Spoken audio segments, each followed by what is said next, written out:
sitting in Jerusalem where one in the area from the time of the first temple, when one can eat offerings from the temple.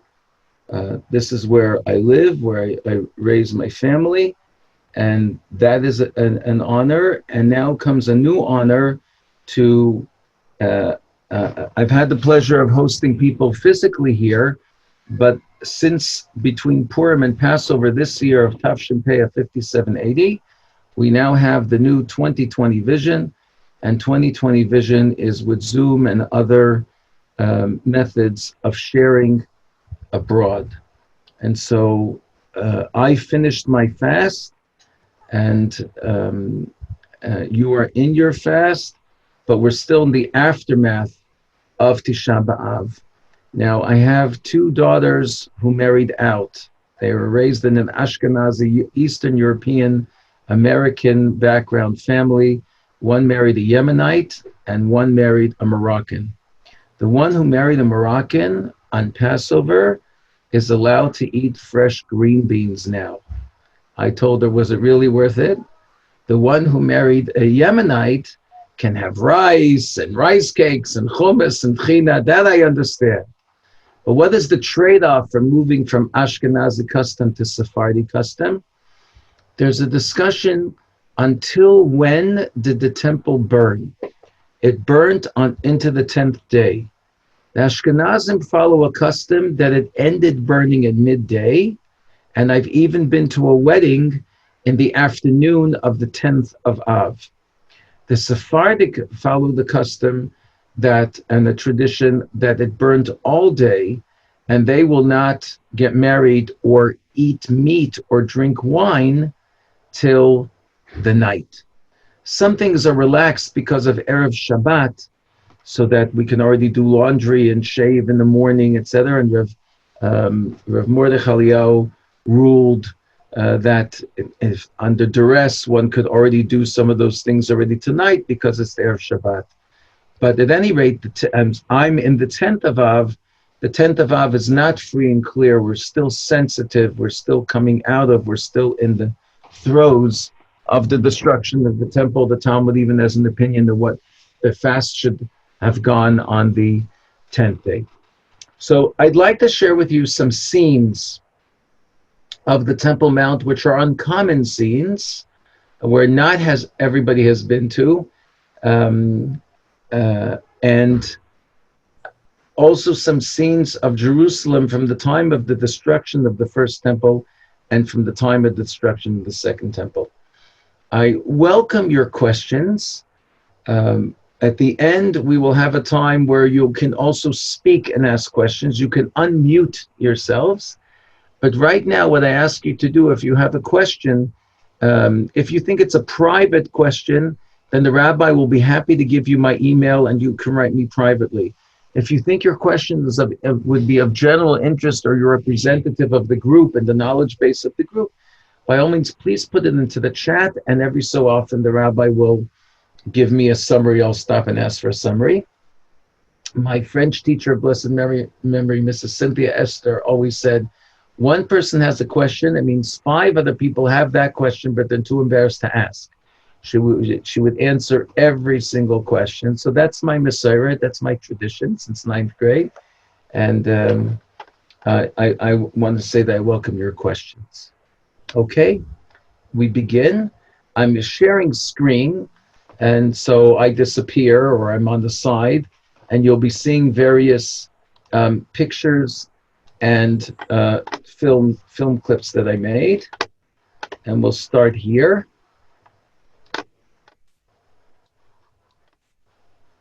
The Temple Mount. I'm getting myself a flashlight, hopefully. Where is it?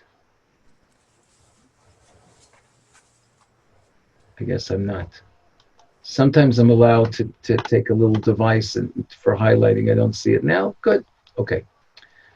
Here we go. I'll use this arrow. You're familiar with this. This is the Western Wall prayer area. Some of you, I hope, have had the opportunity to go on the Western Wall tunnels and to go underground and exit in the street out over here. This is also the Western Wall. There's a bit of an arch sticking out here, which is catching the sunlight at this point. I filmed this from a helicopter, by the way. And here is rubble from the destruction of the temple sitting on the street. So the corner of the southern and the western wall, right now the light is on the south and the shade is on the west. That's the difference over here. We may come to this corner. This arch supported a staircase, and there was an entrance here where these three windows are. And the top of the western wall, you have to imagine, is reaching the top of these trees to tremendous height. Almost, give or take, the height of the tower over here. On the Temple Mount, there's a series of freestanding entrances. You see one here, one here. To each of these, there's a staircase going up. And this is a raised platform. And archaeologically and historically, you want to know, like, what prompted this raised platform? When was it built upon what it's built? And here is, again, the Western Wall. And this is north in this direction. This is north. And this is a northwest staircase. At the base of this staircase, an architect named Lean Rittmeyer worked on the Temple Mount in the 1970s and the 1980s and found a step that was out of line of the staircase. The bottom step is in a different orientation than this staircase going up. We're on the west wall. This is the north side. And he was very struck by it. You can see in this picture that it had a lip, which was since covered over and blocked. And here's a broader image of it. It's this stone here. And there's a man standing, and past him, maybe you can see that it makes a little bit of an angle. So you have a raised area, and this stone is in a slightly different orientation than the staircase and the later structures.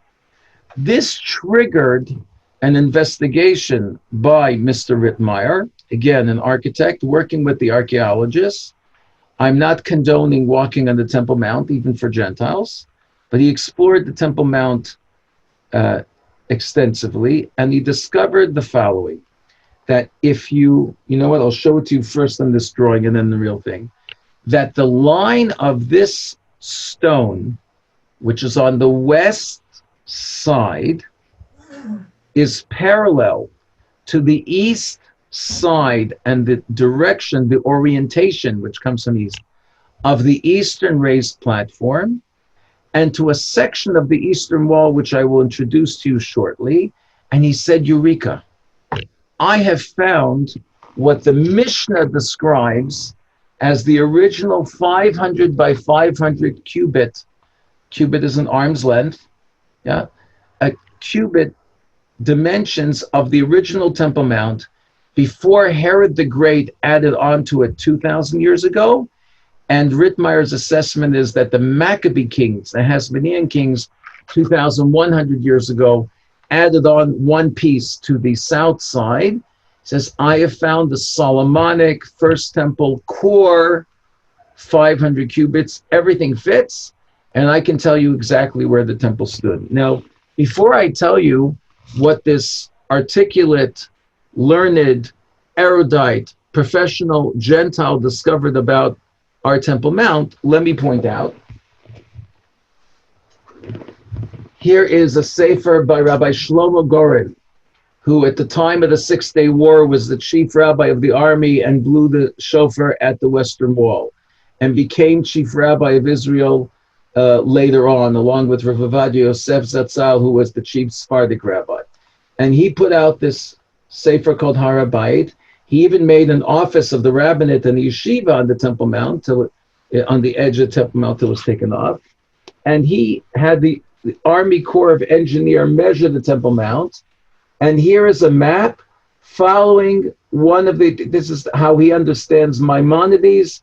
Where's the Temple Mount? Where was the temple relative to today's buildings? And then here is another opinion. It's different, slightly different. What is the size of the cubit? Where's the starting point? And here's another opinion, and another opinion, and another opinion, and another opinion, and another opinion, and then a composite map showing, okay, but at least some areas are this is permissible according to everybody. And that's just one sefer. Rabbi Zalman Koren wrote a sefer recently. I thought I had it. I can't find it. Yeah, my main library is in that bomb shelter. I can't find it. I think I own it. I can't find it. I got to go looking. But I bought this sefer when I was a teenager. Har HaKodesh, the Holy Mountain, Jerusalem, and the temple in these days. It's from the 1970s, so excavations had begun in what became the Western Wall tunnels and along the Southern Wall.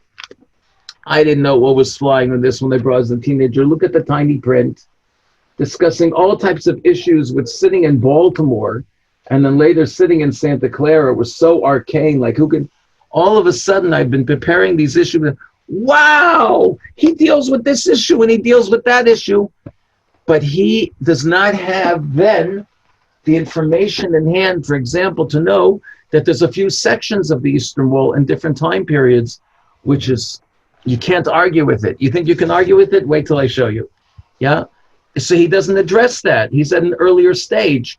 And writings that came out in 1968, just at the beginnings of the excavation, said, look, Herodian stones must be the Temple Mount went up further. They didn't know then, they only went down a few feet, that it's Islamic buildings from 1,250 years ago reusing Herodian stones. And none of these Sfarim have a new first temple period vast cistern that the Herodian Western Wall cuts, clearly showing that, I'm saying, clearly showing that on the south side, it's definitely a Herodian addition, and the 500 cubits of the original Temple Mount don't start in the south side. So I'm not cavalierly saying, look, here's the truth, it's so clear, it's like that. There's a lot to take in consideration. There's three main opinions. We call them the centrists, the rightists, and the leftists. The centrists put the temple where the Dome of the Rock is.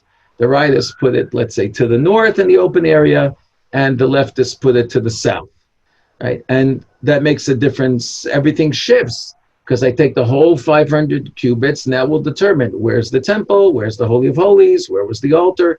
It all goes together. And that also goes together with the Mount of Olives, because the Para Aduma, the red heifer, was slaughtered and processed on the Mount of Olives directly facing all of the eastern gates. So wherever one is the other. Let's say I would find for sure the platform where the red heifer was processed, then I would tell you where the eastern gate is in the lineup of the temple. And vice versa, they go together. All of the factors have to move together as a unit. The scapegoat went out east and across the valley and over the Mount of Olives heading to the desert. It didn't necessarily have to be that the path and the bridge over the Mount of Olives was over the highest point, which is opposite the Dome of the Rock of the Mount of Olives. It could have taken the saddle. There's a lower area. You can get a fikir. And those Jews who live above ground on the Mount of Olives take that way to get up much faster. Down and up, you're across in a few minutes. But the red heifer was deliberately done on the Mount of Olives, and the eastern wall of the courtyard of the Temple Mount, or also of the Temple Mount itself, as a discussion, was made lower than all of the other walls, at least in the gate area, so that the Kohen who stood on the Mount of Olives could physically look across and see through the eastern gates. His head was physically opposite the opening to the Holy of Holies. For the same reason, the Mishnah and Brachot, our sages say, and Maimonides says it applies even today, that since the eastern gate is lined up with the Holy of Holies, one cannot be lightheaded facing the Holy of Holies, facing the eastern gate.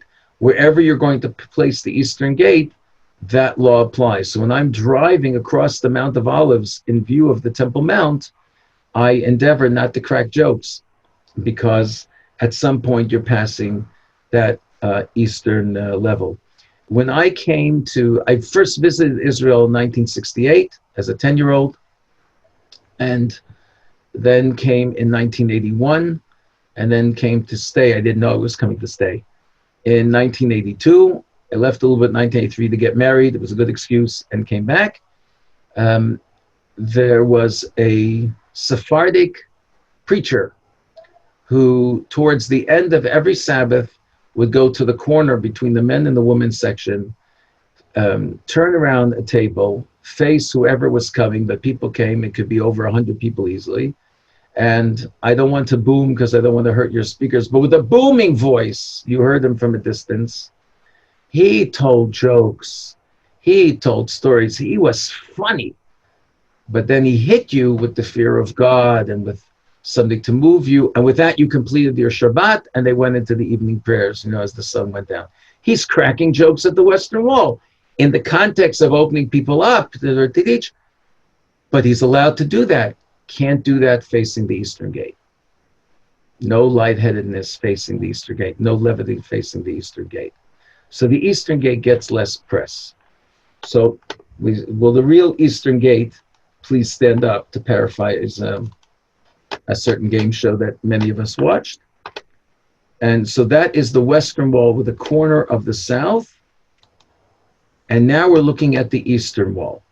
And in the Eastern Wall, what I'd like you to notice, and we'll watch a short clip about this in just a moment, I'd like you to notice that here is the Dome of the Rock. And if you say the temple was here, there should be a gate here, which Rabbi Leibel, Resnick, and others say they saw underground here. This is the Golden Gate. It's called the Golden Gate now. It's also called the Gate of Mercy, Shari Rachamim. If this was the main Eastern Gate, then the Temple Mount, the Holy of Holies, should be over here. And indeed, there's a small cupola here called the Cave of Winds, which is in the line with this gate.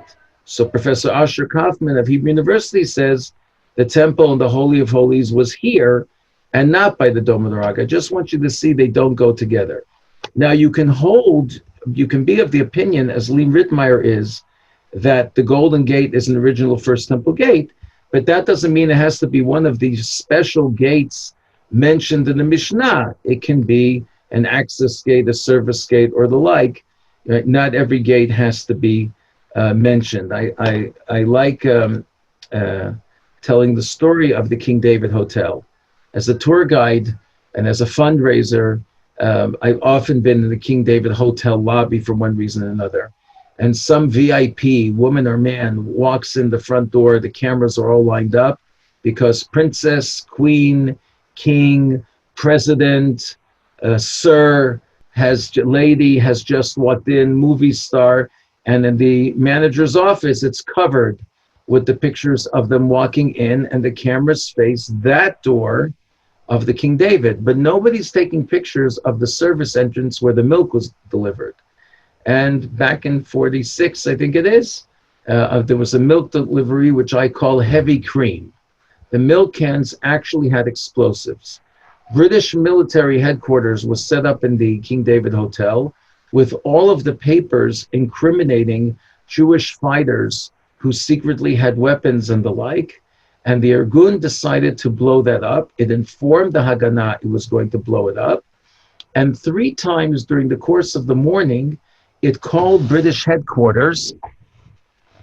My previous group was in London. It's a little more sensitive telling stories about the British when they're still in the British government. You have to say the government of that time,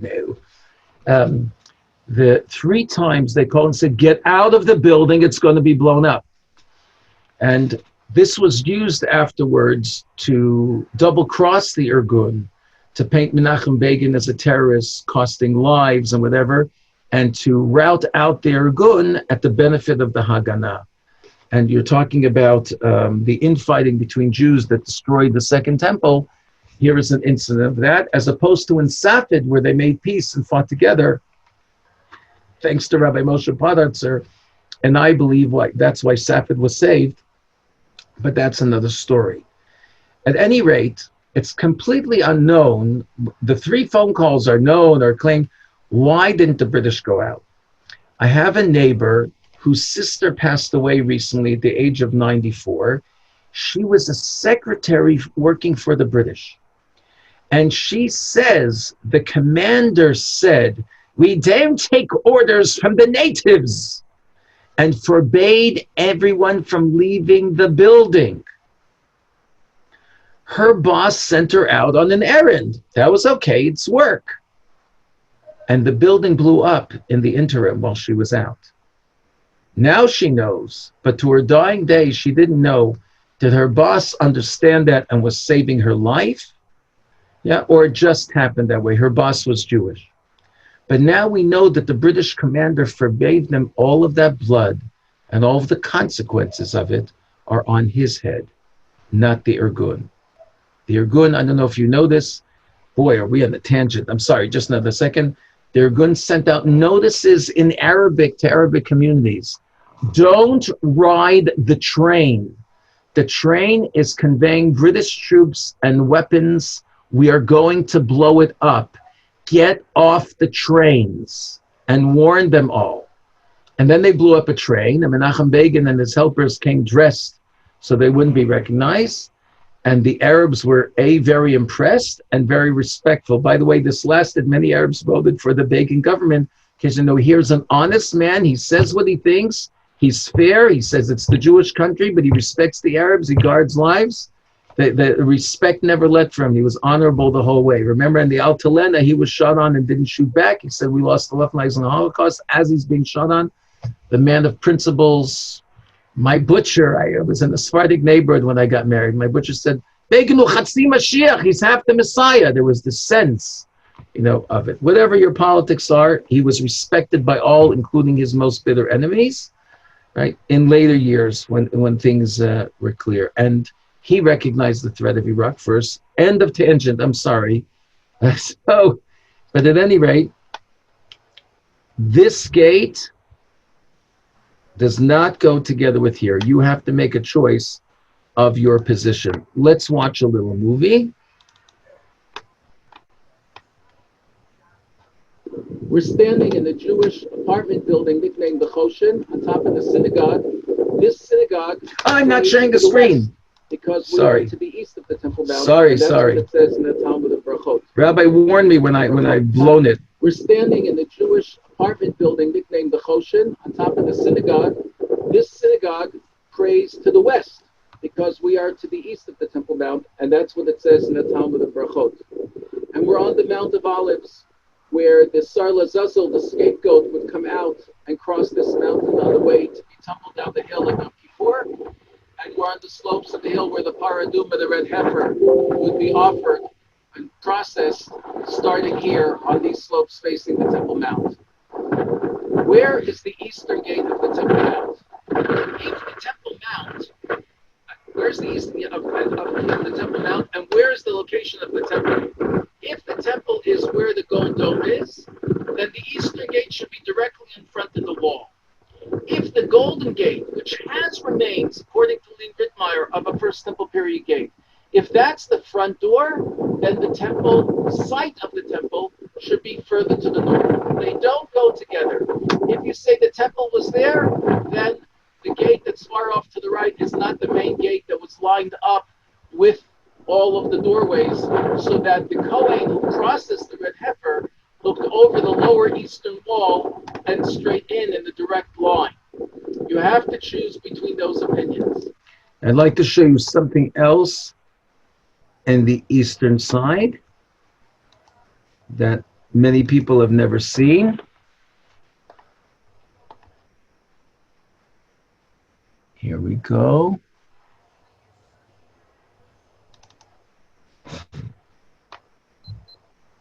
So this is the Golden Gate.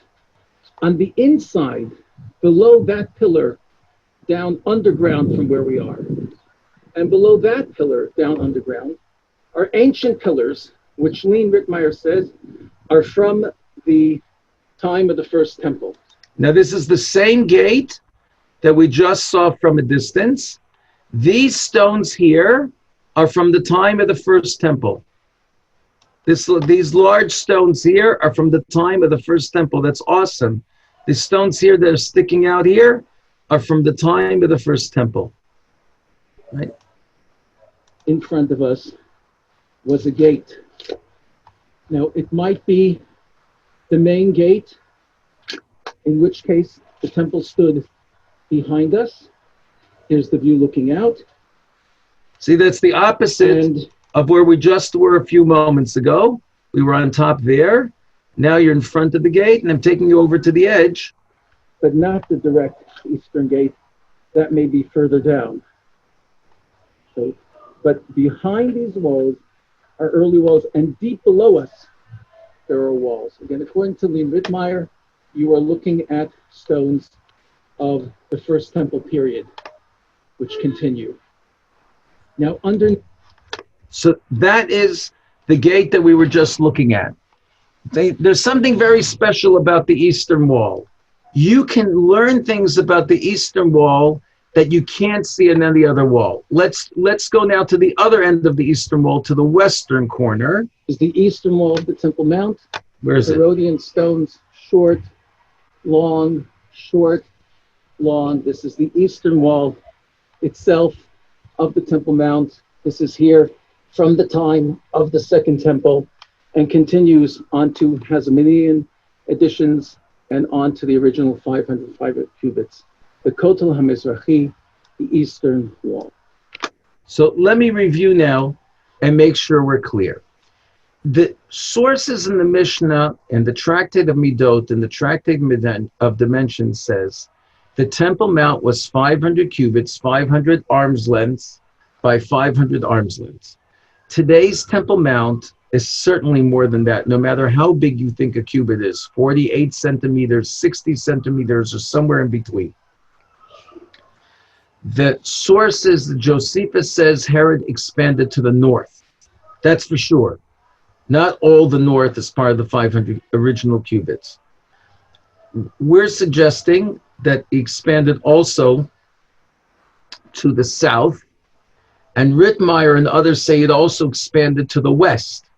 Rabbi Shlomo Goren measured from the eastern wall to the western wall and says, perfect, exactly the number of cubits. It fits one of the opinions of cubits. So he would disagree with Rittmeyer. Yeah, that's fine. But what you're about to see in the eastern wall, what I'm about to take you to do a little taste of this, is this. Here's Rittmeyer.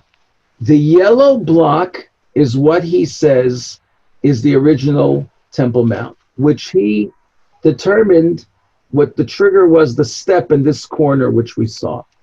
But what we're seeing now for a moment, is the eastern wall here. I'm taking you from this corner. I'm about to show you now the seam. The seam means you clearly see where Herodian stones end and an earlier wall begins. It'll be as clear as day to you in a minute. He suggests that that's a Hasmonean addition. And then there's a place that he calls the bend where the eastern wall turns 8 degrees off its beginning here, goes in a different direction, includes the Golden Gate. It reaches an outset, a place where stones are sticking out here from the time of the first temple. And he says, I've got the eastern wall, and then the raised platform is the edge on the north. The step is the beginning of the west. The gates, which are visible on the openings of the gates are visible on the west. Barclay's Gate in the excavations here, and Warren's Gate that's underground, they go straight and then have a right angle because they're coming up against earlier walls. And Herod didn't bust through the walls. He made exits. You came out on the top. And from the south, there's a series of gates that both end at the exact same point opposite Barclay's Gate. And you know what? This is the line from Barclay's Gate, which is visible in the women's section today. The ladies see it today, Barclay's Gate. If I have time, I'll show it to you. But I want to show you also cities of the scene of Jerusalem. This is not just the Temple Mount.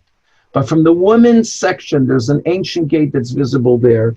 And from there across, it's exactly in line with the bend, so that when you're at the women's section praying or the men's section praying here at the wall, you're opposite the original 500 cubits. He is a centrist opinion. He puts the temple right here.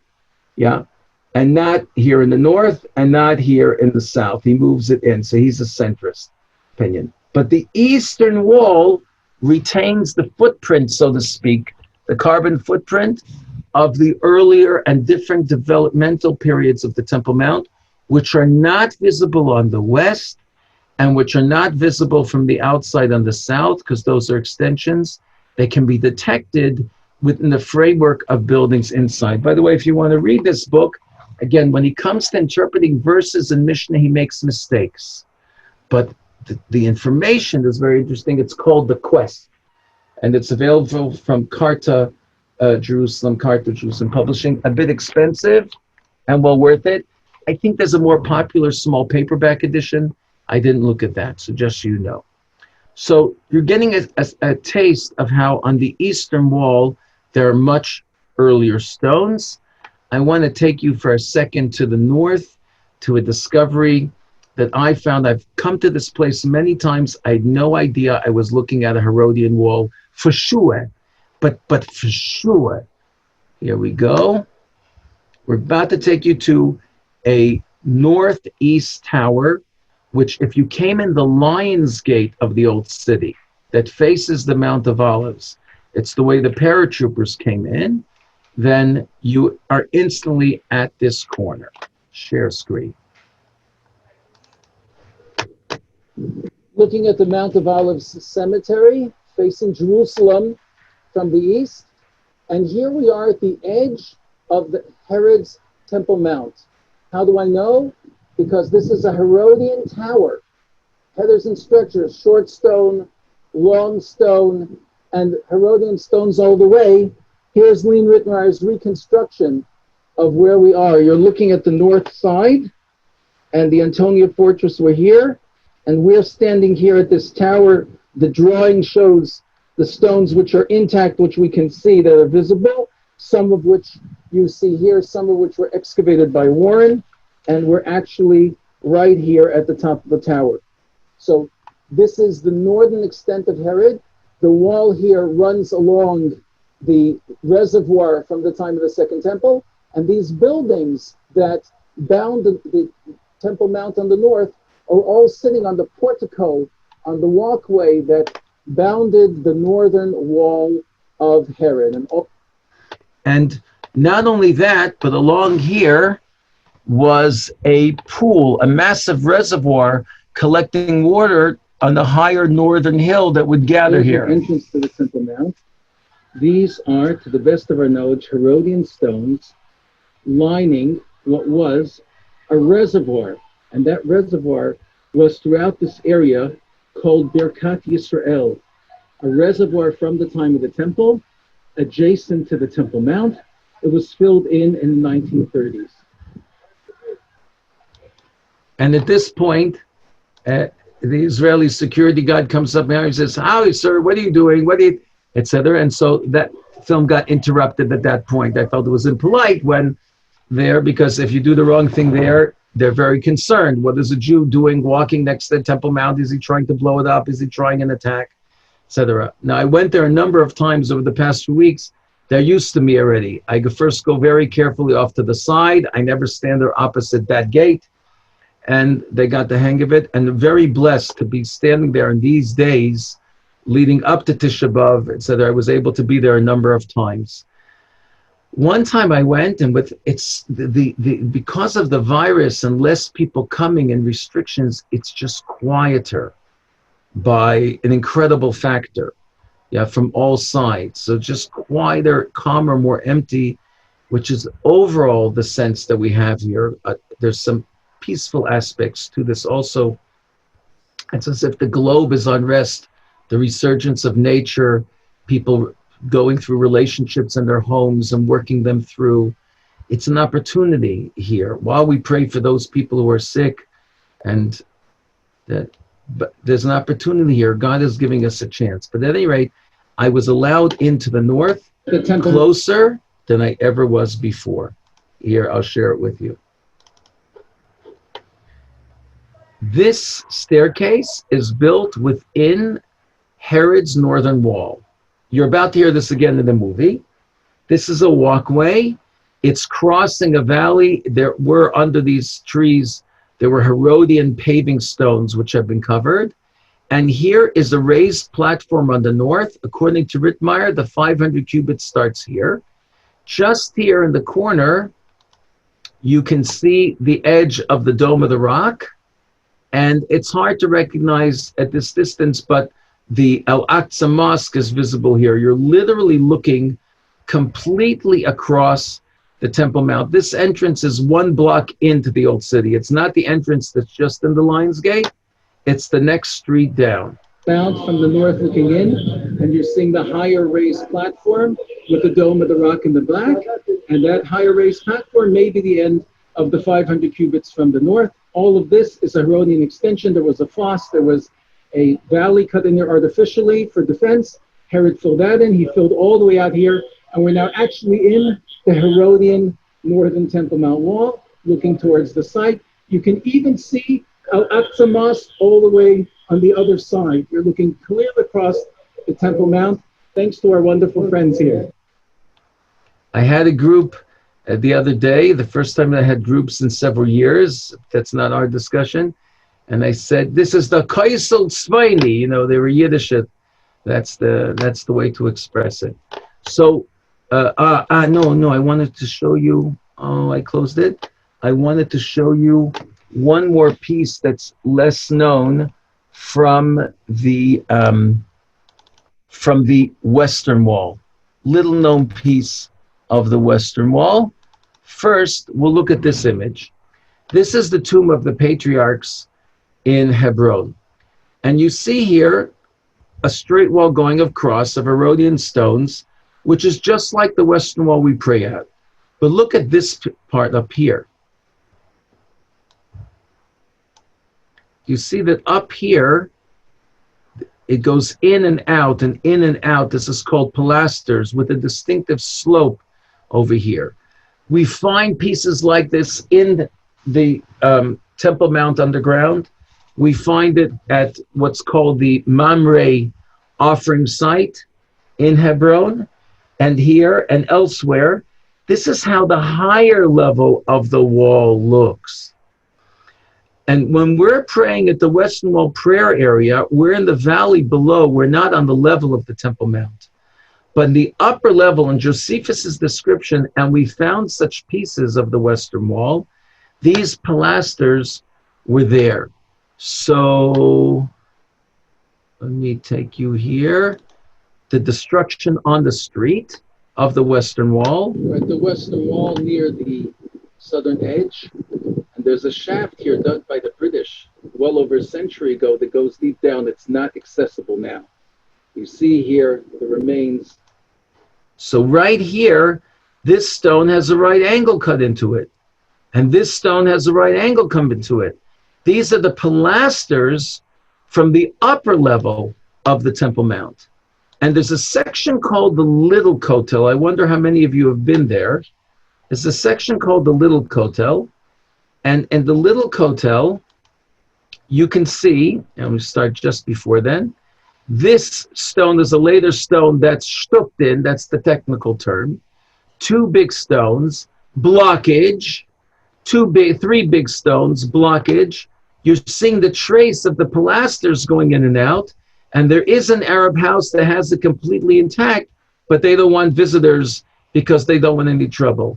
Because here we're on the level of the Temple Mount, right by an entrance to today's Temple Mount. So it's the upper part of the Western Wall. Let's just do a quick view of the south.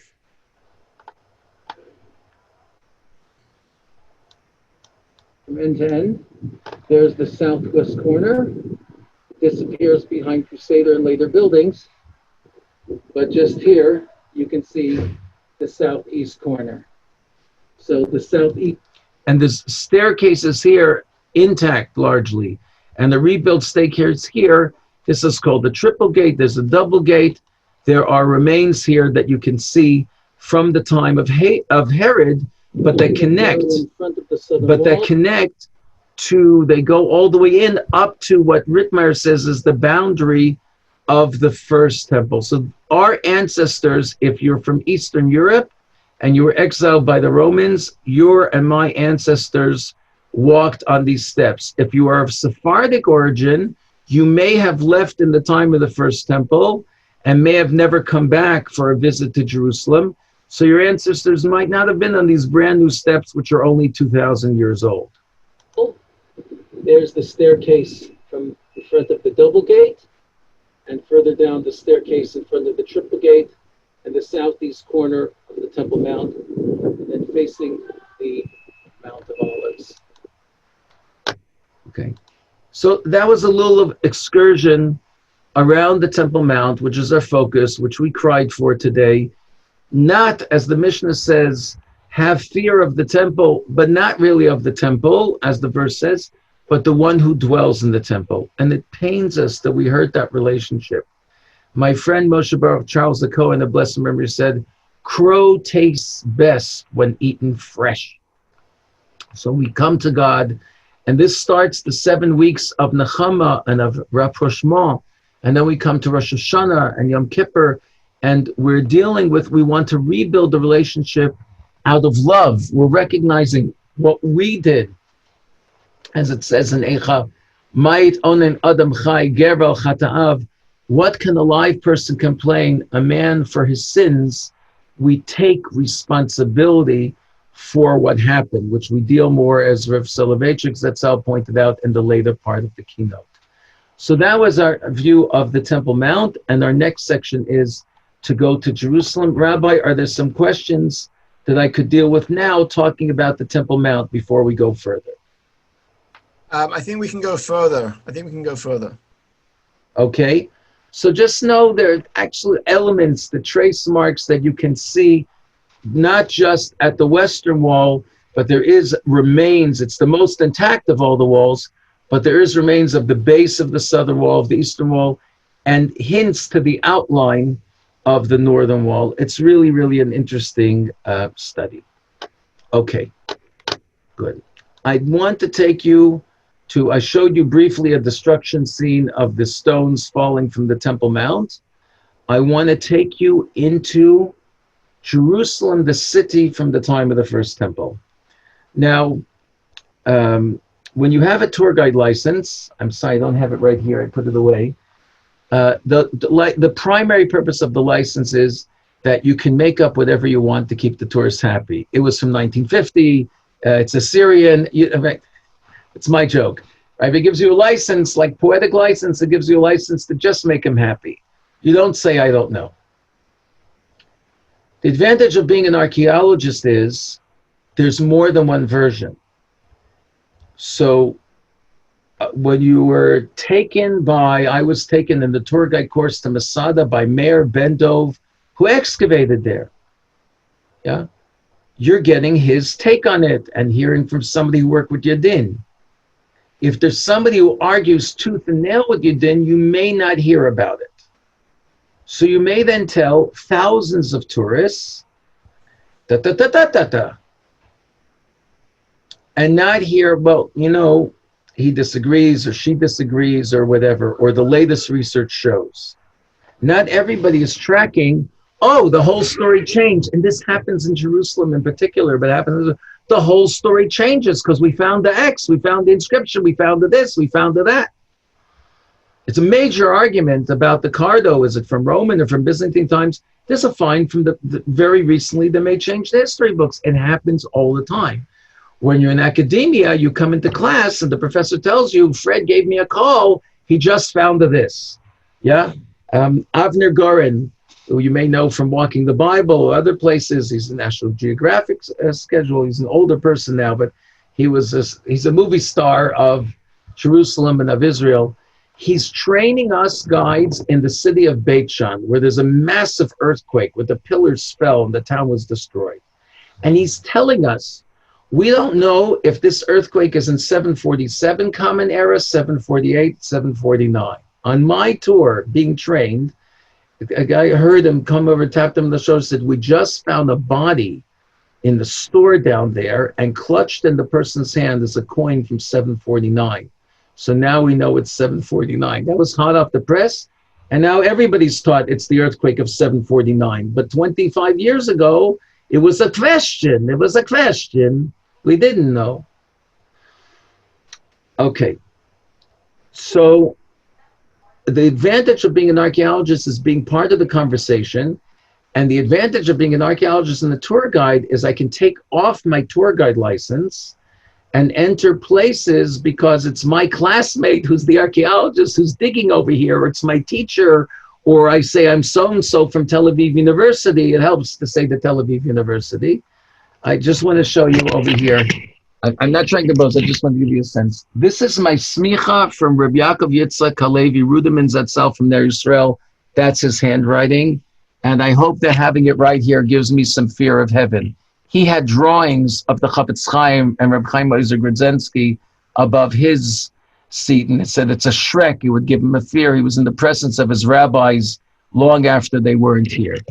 Up here is my MA and my BA from Tel Aviv University that basically says I'm an archaeologist, I have a right to speak, etc. And although as an educator I represent all the universities, what can I do? I have a bias for my alma maters. They say I had the best Rosh Yeshiva, with all cover to others, but Rabbi Yaakov Yitzchak Halevi Ruderman Zatzal was very special. I was able to be Meshameshim. And lahavdil mea elef havdalos, to make a separation from the holy to the secular. Tel Aviv University archaeology degree, everybody wants to hear what you have to say. It's like E.F. Hutton. Yeah? Okay. So I'm about to take you to a dig that is off limits for the time. It will eventually be open to the public, but you're getting a behind the scenes. And what was found here was, but let's see if I have it in this clip, and I'll let myself speak for myself. I know that sounds funny, but that's what's happening. 1 second.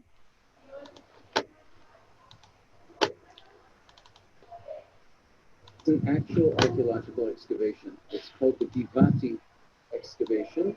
Can you hear the parking lot here? That was called the Givati parking. I don't know if you're hearing it, so I'll turn off the sound. I'll speak. There was a parking lot right below the dung gate, and then it was built over where there was a dig many years ago, 60, 70 years ago. And right here is a building. Look at that. Look at that. I'll stop it here. Look at this pillar here. That's one solid block of stone. That's very rare. And this room here, and this room here, I'm descending steps. And this is a building where we found personal signatures of court officials or wealthy people doing business in an administrative building with beautiful plants and beautiful designs and colored walls that was destroyed by Nebuchadnezzar of Babylon. It's the fire of the destruction of the destruction of Jerusalem by the Babylonians. And in this wall here, it just looks, in this wall here, let's get back to it. Oh, I'm showing it, good, okay. In this wall here, it's not really wall, it's collapsed. You see all these little numbers here? My classmate is doing an analysis with lab tests, and from the heat of the fire of destruction, she's able to tell stages. Like you see that this is vertical over here, that's a floor that fell in on an angle. And she's reconstructing what fell from the second floor, what collapsed from the first floor, what burnt before the other, what is it that's burnt? Is it wood? Is it plaster? And she's reconstructing the building and the fire of the building using scientific methods in this building from the time of the first temple. Let's go to another area of destruction of the first temple. This is part of the City of David National Park. It's open to the public. Archaeologist Yigal Shiloh called Area G. These lower remains are structures. This was a two-story building, this staircase. These are structures of either private homes or offices belonging to the administration of Jerusalem in the time of the first temple. They're built onto earlier remains whose dating is questioned. But on this, there's no question. These homes were here. The ruler was Zedekiah, king of Judah. Here is a toilet. At least 6 toilets have now been found.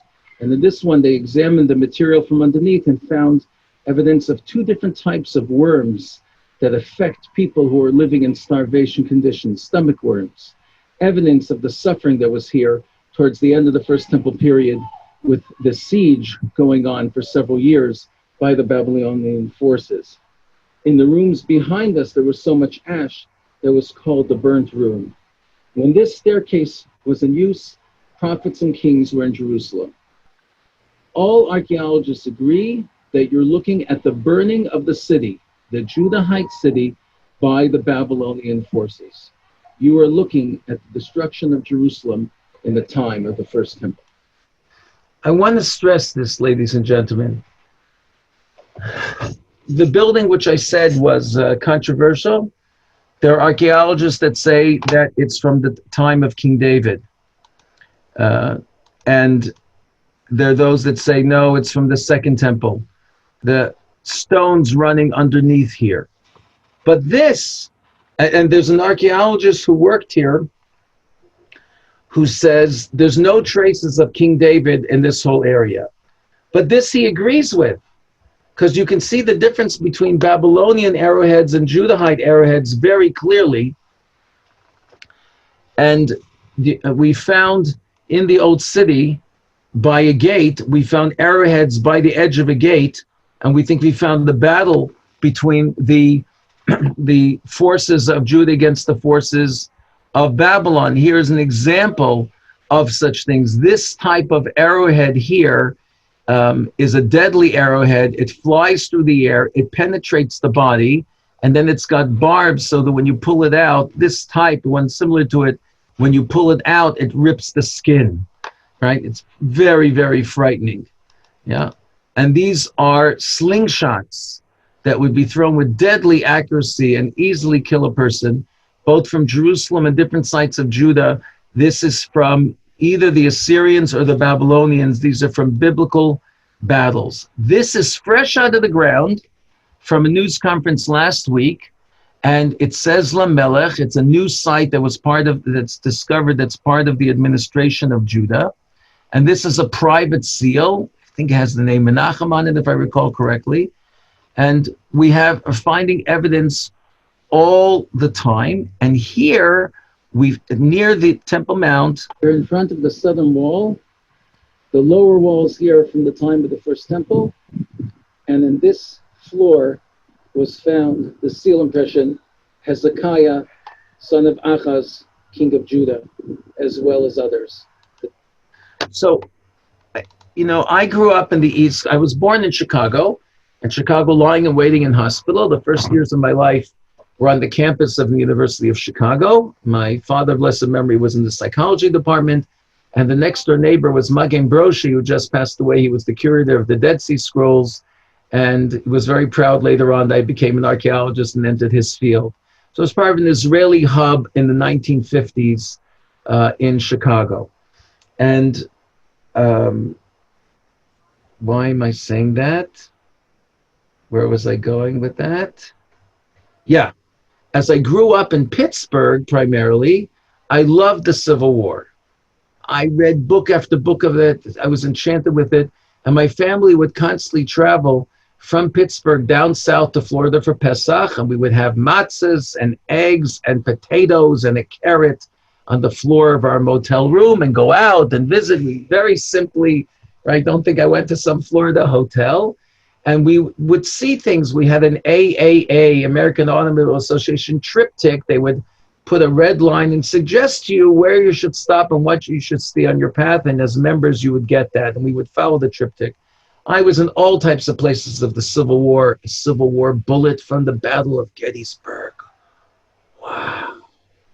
Now, I'm 62. I'm growing up as a child in the 1960s. I remember John Glenn's Moonshot. My mother said, you should see this. It was the Beatles playing in Madison Square Garden or whatever it was over there. And not Madison Square Garden, in the Yankee Stadium. And I knew the Civil War well. I knew the names, and we were traveling and seeing it. And George Washington slept here. Ladies and gentlemen, there is more evidence in text and in physical remains in my immediate neighborhood and around us of the second temple of 2,000 years ago. I can make it just as vivid, if not more, than the attempts at recreating the Battle of Gettysburg and where his force and where Pickett's charges and all of that. Much easier here. It really is. 2,000 years ago here. And very much so, somewhat less, but very much so, events and personalities of the time of the first temple mentioned in Tanakh, which when I was a child, this was a closed book that some geniuses knew. You know, Liara Reich was in Camp Mosheva with me. She had won the Chidon Tanakh. Like, how do you know this? And I was a native Hebrew speaker. And now you walk around, yeah, Megiddo, it's over here. Yeah, this is over there. So 16 kings of Judah and Israel are mentioned in the Syrian and Babylonian forms we have.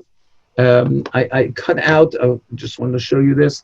The end of the book of Kings is that Yoachim, king of Judah, who went into exile 11 years before the destruction of the temple, Mordechai of the Purim study goes into him. The end of the book of Kings is, and the king took him out of prison, redressed him, put him up, and took care of his food every day, gave him his rations. This is one of 2 Babylonian ration tablets of how much food has to go everywhere, including the food and the oil for the king of Judah, Yoachim, king of Judah, that's what he's called, yeah, and for his family. So we have the archaeological evidence of the last verse of the book of Kings. I'll just show it to you visually to make the connection, right? This verse over here, this verse, we have the Babylonian side of it, we have the food ration to the king. So we can really become familiar, and I've been walking around, I don't know if you know this, in Israel we shut down early, and we were confined to the houses. And then we were allowed to walk out 100 meters from our house, a block, for exercise or for needs or whatever, if it wasn't medical. I remember in that first Shabbat that we were allowed out, we met another neighbor on the street. It was like, whoa, something we have almost nothing to do with, but we met on the street. Then they gave us 500 meters, and I did a film from Zion Gate to the Eastern Gate. I did because I was allowed to walk that far away from my house. So just gradually opening up step by step. So my appreciation of being in the neighborhood of the destruction of the first temple, of the destruction of the second temple, and that which will become the neighborhood of the third temple by now, yeah, is very special, and sharing it with you heightens that tremendously. So thank you for giving me a little bit of attention, sharing your very special Tisha B'Av with me. I hope it was helpful. I hope it encourages you to get on the plane. The last WhatsApp message I got in between, I just gave it a talk to London, and then I started with you. I got a WhatsApp message.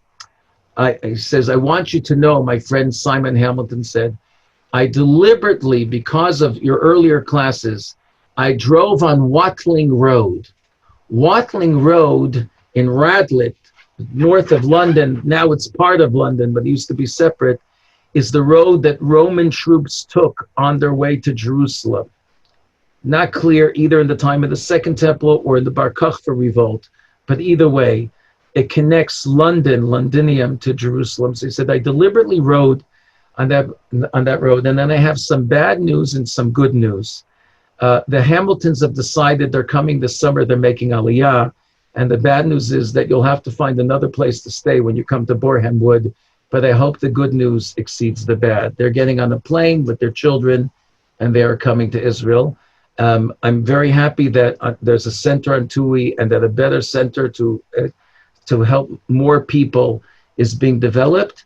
But I do encourage that have the merit of bringing the whole community here. I was born in Chicago. I'm here. I encourage you to follow me. You don't have to follow me to the old city. A little place in the Negev is just fine and cheaper. Yeah, or in the Shomron or somewhere else. But very special being here in Jerusalem at this time at Tisha B'Av.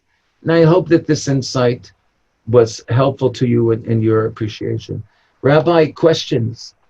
Well, I think, we're just blown away by all of that wonderful, wonderful knowledge and experience.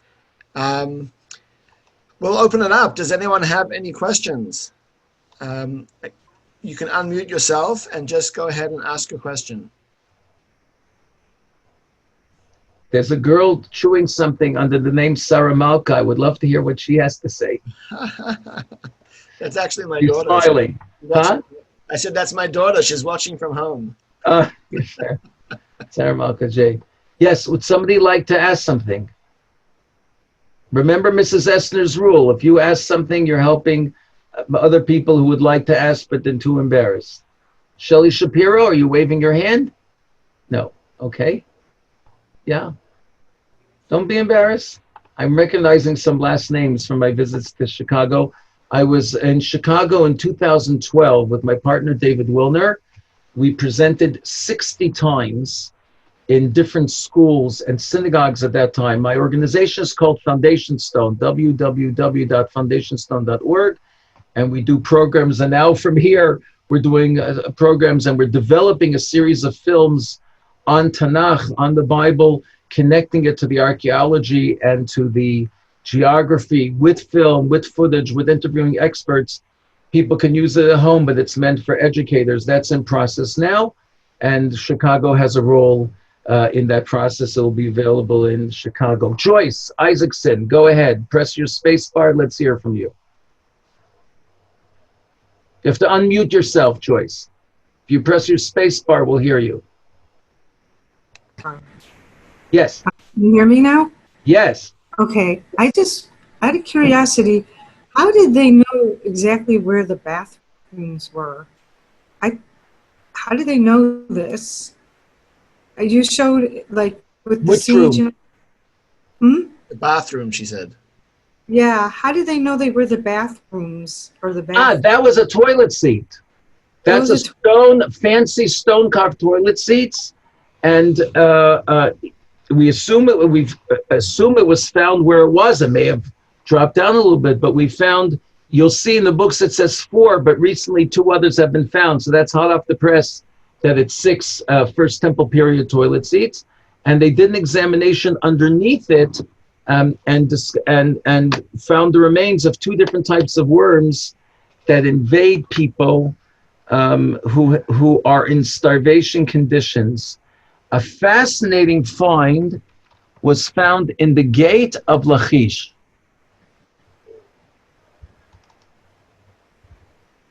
Oh, okay. There's green. Love to see This is a bench that was in the gate of Lachish. Right? This is all in Lachish. And that is a toilet that was found here in the gate of Lachish, destroyed in the time of the First Temple. We think the toilet is from the time of Hezekiah, and the destruction is by Sennacherib. What do we think was really here? I don't know if I have all the pictures here. Yeah, that's a toilet. That's a First Temple period toilet found in Lachish, right? With a urinal, perfect, right? Place to sit. Very nice, very nice. And this is Lachish siege reliefs. No, it's in a different set of pictures. I'm sorry, it's in a different collection. And so what was found here was something that's absolutely fascinating. Let's bracket this. Let's use Joyce's question for a second. In Kings 2, chapters 9 and 10, Yehu is sent a message by Elisha, who's representing really Elijah, his Rebbe, go wipe out the family of Achav. And he attacks and kills the king of Judah and the king of Israel, Achav's son. Achav did repentance, so he didn't suffer this. The retribution came in his son's time. And then he wipes out the family of Achav to the last person, that's the commandment, in the town of Jezreel, Yisrael, and in Shomron. He says the verse that he takes the cult places. They were serving idols. They had done the sin of serving idols. He takes the cult places and destroys them, and he turns them into bathrooms. Kings 2, chapter 10, verse 26. They took out the cultic stones of the house of Baal and burnt it. He broke down the cultic stones of Baal, broke down the whole house, and made it into bathrooms until today.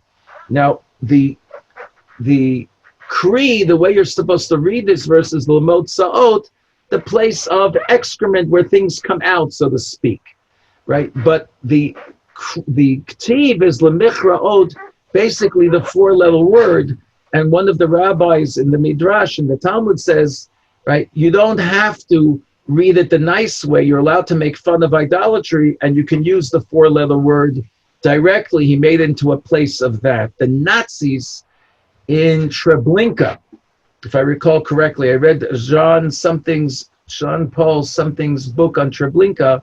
They had a rabbi in charge of cleaning the bathroom, and every morning the commandant would say, "So Rabbi, how goes the four-letter word?" And he would say, "It goes well." And against their will, everybody would laugh. They made fun. They turned the rabbi into a laughingstock through the bathroom. So we see in the verse, that's what Yehu did. Physical evidence of doing this was found here in the gate of Lachish, which is about 40 minutes from here. And we think it's part of Hezekiah's going around and destroying idols. There were broken altars there. And this brand new toilet stone, they checked. This is what you do now. You found the toilet stone. You check underneath because you can find out what the diet is. Nothing. It was never used. It was just for the point of making into a bathroom. So that is a toilet seat, without a doubt. Okay? You ask the American who sees a piece of a baseball, and you say, "It's a baseball. How do you know it?" I've seen so many baseballs, I can recognize it, even though the White Sox only won recently. Yeah? But you ask any archeologist, and on site, they'll say, First Temple period toilet seat. That's what it is. It's very different from the Roman seats. Joyce, thank you for raising that. Go ahead, Shelley Shapiro. It doesn't help to wave and gesticulate and talk to yourself. You have to press the space bar or the mic icon on your screen, and then we hear you. Not there yet. Rabbi, help her. I unmuted her. Shelley, go ahead. Shelley? I think she knocked herself out by accident. Two participants Okay, raised. am I okay now? You've been okay the whole time. Go ahead. No, it said I couldn't unmute myself. I'd like to know if you could recommend some beginner archaeology books about either the First Temple or the Second Temple period in Israel that would help us to understand this. Yes. Uncovering Jeremiah by Rabbi Yehuda Landi. Okay. Kulmus Distributors in San Diego. I was in a girls' high school. I'm sorry, I forgot what the name of it was. They ordered it for the whole class. It's the best piece in English on Torah and archaeology that's out, in my opinion, of its kind. You should also get his Purim book published by Feldheim. And for the rabbis, for those who are fluent in Hebrew, this is hot off the press this month. Erkashel Eretz Yisrael, the book of Joshua, by Rabbi Landi. That's off the cuff. Rabbi Beryl Wine, Echoes of Glory, historical overview from the time of the First Temple. Off the cuff, those are two to start. There are others, but off the cuff, I would say that. Two people have raised their hands. Sherry Bornstein, go ahead.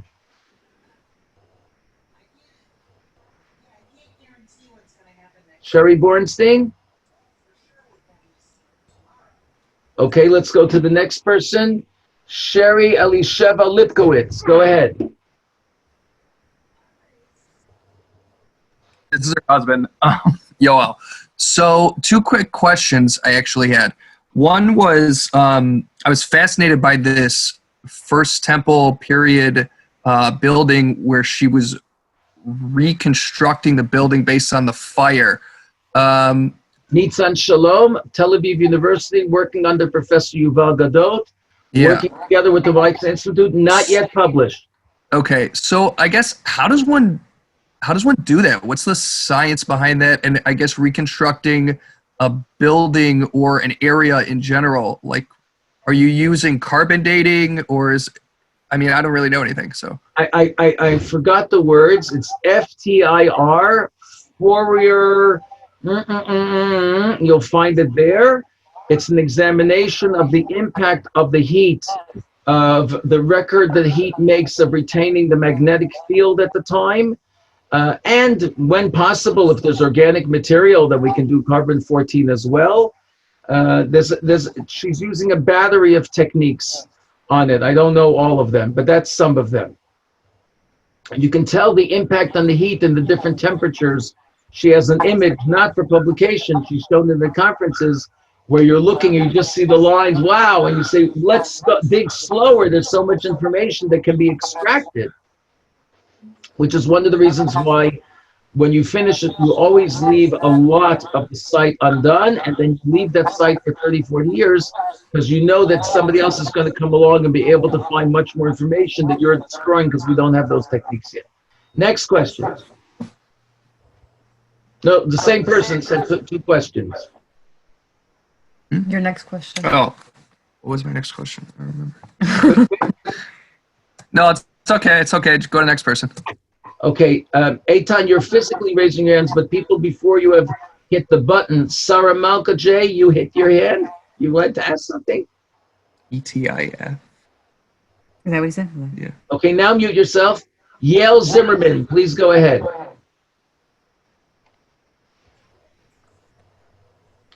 We're not hearing you. Please hit your, go ahead. Now, okay. Are there any problems with Arab developments hindering or destroying some of the Jewish archaeology digging? Non-stop, countrywide, all the time. Yes. Short Cities from the time of the first temple in Judah and Samaria, cities from the time of the second temple, the Bar Kokhba revolt finds, yeah, all the time. All the time. Yeah, on the Temple Mount, it's terrible. Yeah, they're fighting against it. There's some laws, there aren't enough people. And the COVID, during the time that there was lockdown, and the archaeologists were all put on unpaid leave or paid leave, they went crazy now. Terrible destruction all over the place. We're getting reports. By the way, the Mishnah town of Susia was burnt yesterday. The fire was deliberately set, and the town was burnt. Yeah, constant issue, not enough people there, right? It needs volunteers, it needs more hired workers. It's a tremendous concern. Rabiel, anything else you want to ask? No, that was it. Thank you. Really, okay, next question.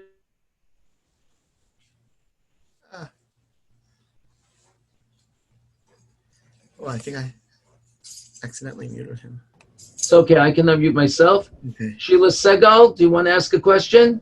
First of all, thank you so much. This really makes it come alive, and it's fascinating.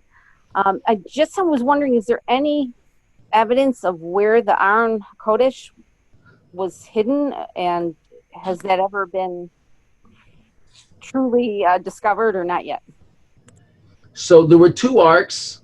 One was taken to war, and if you saw Raiders of the Lost Ark, that was the one that's now in the warehouse somewhere in your country. Okay? Rambam, who does not waste a word, uses 3 words. It's in deep, hidden, and twisted tunnels. Buried there by the time of Yoshio, the Talmud discusses as an argument of what happened to the ark and when. Rambam rules like the opinion that in the time of Yoshiyahu, King Josiah, some decades before the destruction, when Huldah the prophetess said, this is it, it's going to be destroyed, it was put away. The Mishnah records that there was a Kohen who himself had a blemish, and such Kohanim who had a physical blemish would check for blemishes in the wood to make sure the wood that was going onto the fire of the altar was not wormy. He noticed a stone out of shape, just like Rittmeyer did, so to speak. He noticed a stone out of order. He was trained to see imperfections. And the Talmud says, Kol hapaisel b'mum hapaisel. Anybody who says something is blemished, they suffer from that blemish. and he was about to make a tzimmus about it, and he died. So they realized that the entrance to the tunnel is somewhere in the Lishkas Ha'etzim, was in the compound of the place where the wood was checked, but nobody knew where it was. And Rav Matas Weinberg stresses, according to the Rambam, that the idea is that it's, so to speak, the engine is still functioning. The temple is functioning with the Ark of the Covenant in the place that King Solomon himself prepared for it, knowing that the first temple wouldn't last. Now, there's a great line. Rabbi J. Marcus, formerly of the Young Israel of Staten Island, now of Reshit and Beit Shemesh, moved into yeshiva there. He was giving a tour of the Western Wall tunnels with some U.S. congressmen. I was there. And the congressman said, Rabbi, can we find the Ark of the Covenant?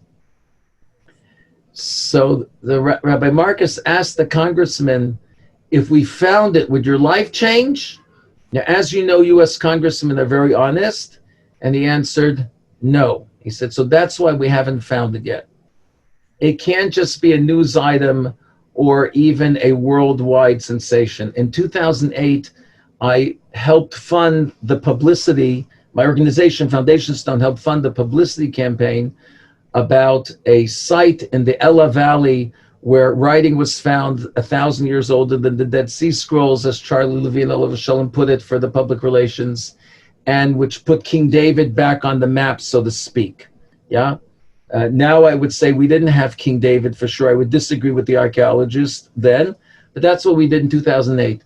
We won an award for the best publicity there. I've been to the mountain. I've seen Saturday Night Live, a story between the World Series and the presidential elections, this little find from what I saw in the bucket and helped publicize. Herschel Shanks, the editor of Biblical Archaeological Review, said, your Foundation Stone, that was the best publicity of an archaeological site in 50 years. I know what it is to have a story that hundreds of millions of people are following. I've had the experience. Finding the Ark of the Covenant can't be that. It's part of the end game. What you're doing now by fasting on Tisha B'Av and showing or praying or just recognizing that's Tisha B'Av, and it makes a difference. Jerusalem makes a difference. Israel makes a difference. There's something there after so many thousand years. We have to fix something. That's on the path to find the Ark of the Covenant.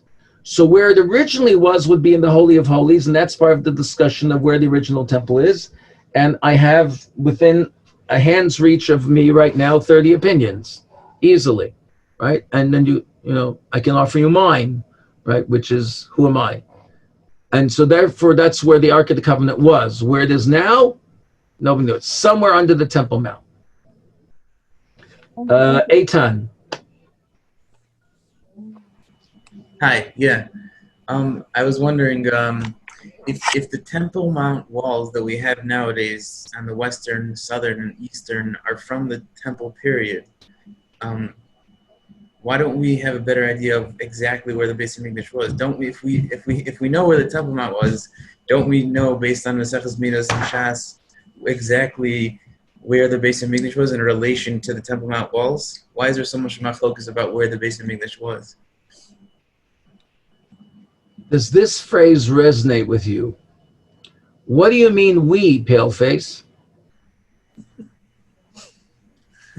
No. Yes or no? No. No. There are other people here who have color hair more like mine who are laughing.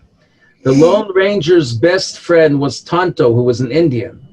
And the Indians are approaching. Yeah? And the Lone Ranger says, what are we going to do, Tonto? And he turns to him and says, what do you mean we, Paleface? I'm not, so my suggestion is that your son speaking is part of our pleasure. Don't let it disturb. You can't hear, so listen. Thank you. So the it takes a certain amount of learning to be aware of the Torah's sources. It takes a certain amount of learning to be aware of Josephus' description. right? I suggest now the 68 people listening, probably 60 of them never read Josephus on the temple. 8 probably did, 60 didn't. That's off the cuff. Right? To know the archaeology currently of what we know now, not from the books that was published, not from a biblical archaeological review article from 1992. That was specific, right? But now, what we know now, that takes a bit of learning. I just edited the translation of a sefer. Sorry, don't it. The Laws of the Kotel Maravi in Yerushalayim by Rabbi Yitzchak Yosef, chief Sephardic rabbi. Rittmeyer's book is not translated into Hebrew. He doesn't have access to it. And so he's making statements, he's consultation with the archaeologists. He's gone to the Western Wall tunnels. He deals with the archaeology. He is not aware, I have to look to have a meeting with him. I'm sorry, I don't see it on the shelf. You can get it free from Ateret Kohanim. If you contact the Jerusalem Reclamation Project, they'll be happy to send you a copy gratis or a donation, right? He's not aware of it. This sefer here is not aware of what was found after it came out. Rav Goren would give his eye teeth to know what we know now. Rabbi Zalman Koren is currently alive, thank God, and is involved. Just say no, that's it. And is involved, so I'm sure he's keeping track. And if he published a sefer and something came out that's different, then he'll change. There's an running argument about a lot of things with the Temple Mount between Dan Bahat of Bar Ilan University and Meir Ben Dov, who was from the excavators around the Temple Mount working from Benjamin Mazar. And all of the, here's Meir Ben Dov's book, Bitzurei Yerushalayim, the fortifications of Jerusalem from the time of the temple. And somewhere near me, sorry, not right in my hand, here is Dan Bahat's, right, Jerusalem, the Western Wall, the archaeological. They argue, and one of the things they argue on is whether a certain area was a staircase or a bridge. And all of the drawings printed follow Dan Bahat and say it's a bridge. And at a conference of hundreds of archaeologists and aficionados, Shlomo Wexler Dolach says, and so based on my archaeology, it seems that Meir Ben Dov is right. And you just saw Meir Ben Dov's face, you know, decades, know who's paying attention to him, who's right. And he said, It takes a lot to have an opinion.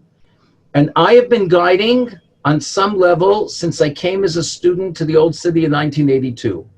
And until 4 weeks ago, I always told people I don't have my own opinion of where the temple was in the Temple Mount. As a result of working for this class, and it was to prepare a movie on the Vayichan Yisrael project of Yeshivat HaKotel of going around the walls, that I did enough work that I now feel I can eliminate X and eliminate Y, but now within the Z, I have to see, and I have to do much more learning. I have to go through Rav Goren's sefer now. I never finished the whole thing. I have to finish this sefer now. I haven't finished the whole thing, right? But I now know it can't be this, and look at that. Okay, so I'm now a centrist, whereas before I had no opinion. I'm now a centrist, right? Signed Bezdin Shalmala. I am a centrist, right? With all the conclusions. May I mention that Rev. Avigdor Nebenzahl Shlita of the Old City holds that a Jew going up to the Temple Mount is actually agitating and inciting Muslims in places where the Israeli army isn't, and is endangering Jewish lives elsewhere in the world, and that's called a rodev, somebody who's chasing somebody else to kill them. And in his opinion, it doesn't matter where the boundaries are, the 500 cubits, you don't go up on the Temple Mount, period. And Rabbi Yitzchak Yosef says, even if you went to the mikveh and you're walking without the shoes and you're not carrying a wallet, other people are seeing you go with a sheitel or with a tzitzis or a religious person going, and they think, oh, you can go on the Temple Mount, and you're causing them to sin and to go places which they shouldn't go and unprepared. And he's very against it. There is a minority of rabbis that say we should go up. It's become popular, right? But oh boy, right? If you don't know what you're doing, and if you'll have to justify that, right? Why are you going up to the Temple Mount? Okay, I'm taking a position here. So the things which, and that's why I said we paleface, that to me are now obvious, are because of many, many hours of work. Most people don't know that you can see part of the southern wall. Most people don't know that you can see something in the eastern wall. Most people don't know, since I didn't know till a month ago when I guided there, I can't tell you how many times, that I'm looking at a Herodian northern wall, right? Who knows that? Yeah, very few people. We have the home court advantage. We're trying to use it, which the Kafta Referach says, and the Ramban says, and Rabbi Yudolandi quotes as an introduction to his Eretz Yisrael Sefer, the difference between knowing it only from the text, but then seeing it, that's what it means, right? It's a different level being here. There isn't a broad knowledge. My goal is that before I leave this earth, instead of its Barnea, the wonderful lines that the rabbi said, he's the household, the normal person, as it says that in the time of Hezekiah from Dan to Beersheba, the children were fluent in the Torah's laws. My goal is that the fluency in Tanakh and in Mishnah and in Jewish history and the battles of the Maccabees, that which you learn from being in Eretz Yisrael should be household knowledge, particularly in the educator's hands, but should be household knowledge and not expertise. That's why we're talking, so that you can come and ask and say, isn't this obvious? Why? Let's go. Let's have more people, learn Mishnayos Midos, see and apply it. And we need new thought and new ideas, and you'll come up. And Sarah Malka over here will be an archaeologist. We have archaeologists who wear skirts and very tsanua, and they're working at the Western Wall. We have two religious female archaeologists. Wonderful. Keep it up. And you can see things and you can connect things that maybe other can't. You have to be very careful to say, we're trained in Tel Aviv. This is what the lab is telling me. This is what the field is telling me. This is what the pottery is telling me. This is what the text is telling me. This is what this type of, and only then mix them, and not be looking and say, I found this, because it's not scientific. You could be making a mistake. You can transpose. These mistakes happen all the time. I was expecting to find out. I found it. This is it.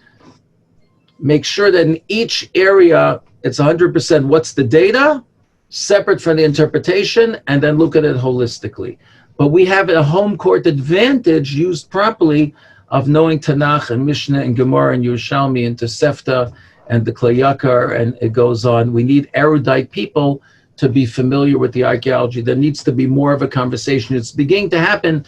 There's now a quote Haredi, unquote Haredi group, which works at having regular meetings with the archaeologists, with the learning. They were determining is Beit Shemesh, should they read on the 15th of Adar or the 14th of Adar, because as modern Beit Shemesh expands, it's encroaching upon ancient cities. So maybe it's a city that's walled from the time of Yeshua ben Nun, and now they should bring the 15th. These things are being discussed and raised now. It's happening more and more often. When I started guiding, there was only a handful of people with a kippah, with tzitzis, or with a sheitel that were tour guides. Now there are dozens. There's still only a handful of people who believe that God gave us the Torah on Mount Sinai and are professional archaeologists, not just well-read, but actually work in the field, study and grapple with the issues. We need dozens to hundreds of those, but you have to be well immersed in Torah first before you grapple with, because different issues come up in university. You have to know what you're talking about. Just to let you have some fun, this is my master's thesis. It's Killing Strength. It's over 400 pages. And the title is Consumption and Uses of Animal and Fowl Fat in Nutrition, Archaeology, Anthropology, Ancient Near Eastern Art and Texts, the Biblical Literature, and the Talmud. So I get the Rambam and the Ramban and the Medrash and the Gemara and the Mishnah in here because I also deal with everything else. It needs the wholesome view. At any rate, that's just chewing the fat, and I shouldn't talk about food, but do eat grass-fed fat. It's extremely good for you. Not if they've been fed grains, but if they've been fed grass only, more omega-3, 7 times that which is in fish. Okay, but you're still fasting. Anybody else?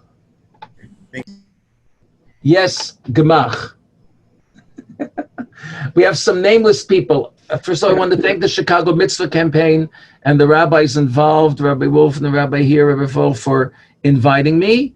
And now we're going to hear, what is your name, Gemach, your real name? David Lipton.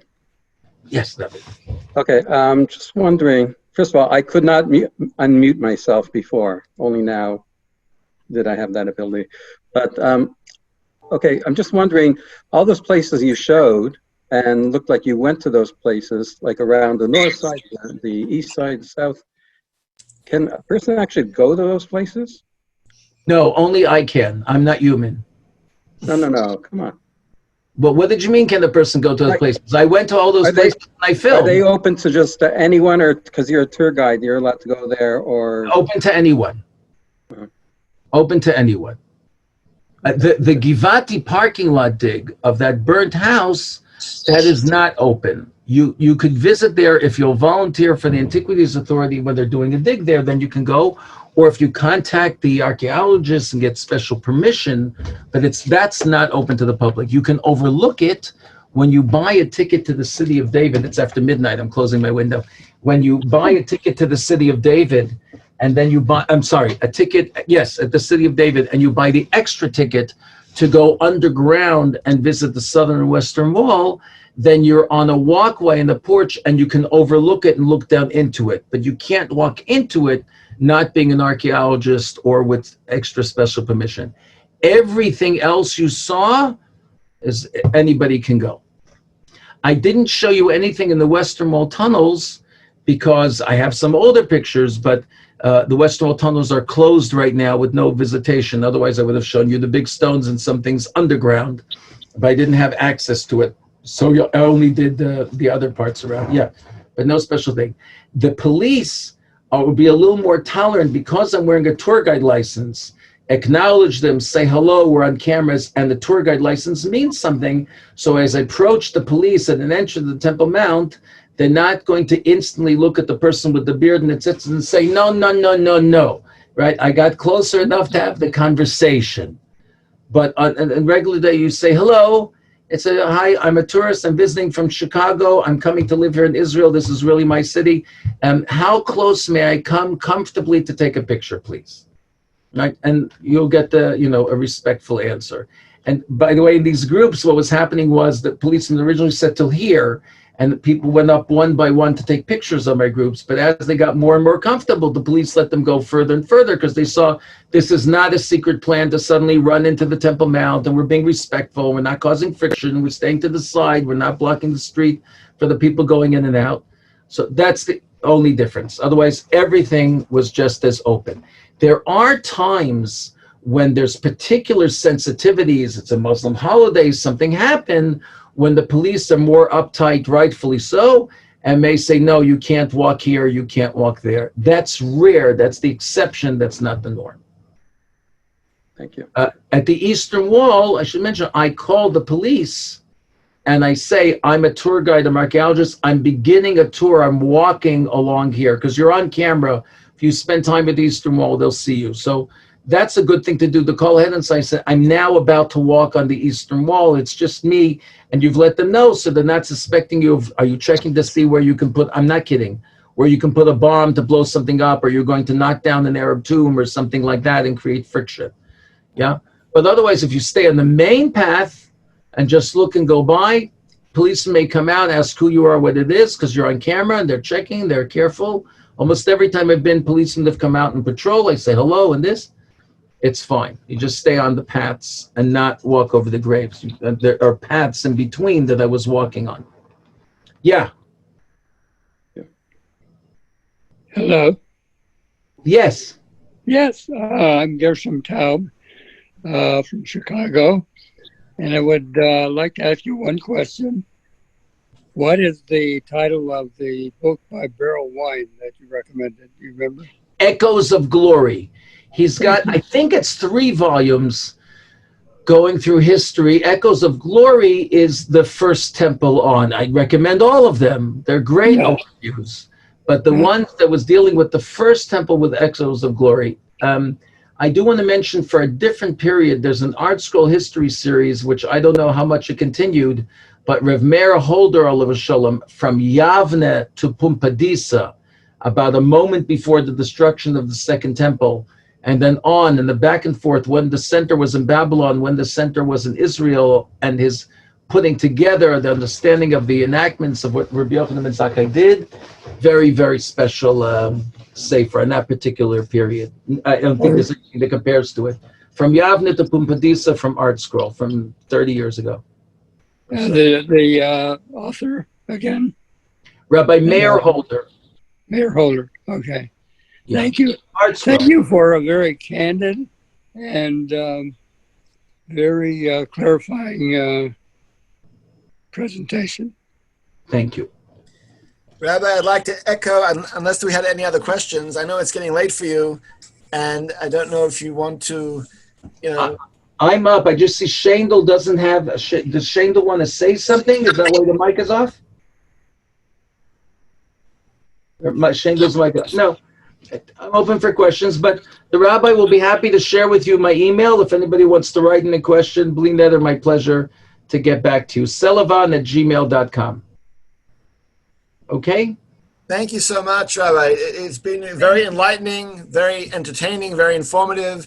And I also want to say that with all this information about the past and how it used to be, it should produce in us, like you mentioned, you alluded to, a great yearning for what's coming in Mitzvah Hashem very, very soon, which is with Mashiach's arrival, the rebuilding of the third Beis Hamikdash, and it should happen b'mheira v'yameinu.